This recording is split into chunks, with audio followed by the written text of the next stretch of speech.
Isang pagpalang araw sa ating lahat mga kapatid. Ako muli si Adrian Bernales ng Batch 3 at itong aking daily devotion. At ngayong araw ay pag-uusapan natin ay kung sino si Satan. At ang ating Bible verse ay mula sa 1 Peter chapter 5 verse 8. Sinasabi dito ay be sober, be vigilant, because your adversary the devil, as a roaring lion, walketh about seeking whom he may devour. Kaya mga kapatid, napaka-importante na malinaw sa atin kung sino ba talaga si Satan. Dahil ang iba, iniisip na isa lamang siya simbolismo ng kasamaan. Pero sa Biblia mga kapatid, sinasabi na si Satan is personal and not a mere symbol of evil. Siya ay isang totoong nilalang, once na angel na nalikha ng Diyos, pero siya ay nagrebelde laban sa kanya. Ayan, siya ang head ng mga demonyo at ang mission niya ay labanan ng Diyos at mga anak ng Diyos. Siya ang deceiver, accuser at tempter. Kaya wag natin siyang maliitin o gawing biro lamang mga kapatid. Pero ang magandang balita dito ay kahit na si Satan ay makapangyarihan, hindi siya ultimate authority. Satan's power is subject to God's power.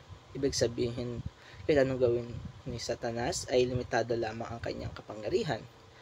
Under pa rin siya ng sovereign control ng Diyos. Hindi siya pwedeng lumampas sa boundaries na itinakda ng Panginoon.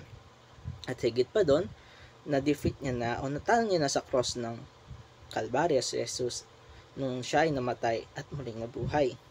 At para sa atin ng mga believers, ang nagbibigay sa atin ng lakas ng loob is Satan has no authority over the believers. Kung tayo ay nakikristo na, hindi niya tayo kaya pagharian.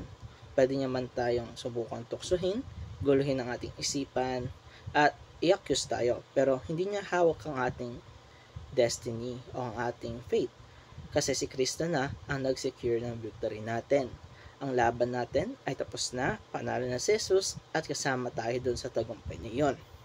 Kaya mga kapatid, isang paalaala sa atin ngayong araw na maging sober, be vigilant dahil kailangan alerto tayo. Hindi tayo nagpapakampante kasi si Satanas ay naghanap lang ng mahihila niya papalayo sa Diyos at tagantay lang siya ng tamang oras para tayo ay pagharian. And we resist him not by our own strength, kundi by standing firm in the victory of Jesus Christ. Kaya mga kapatid, dito sa ating daily devotion ngayong araw, nakikita natin na kahit gaano pa kapangyarihan si Satan ay walang-wala siya sa kapangyarihan natin Panginoon. At dito nagtatapos ang aking daily devotion. Maraming salamat sa panonood.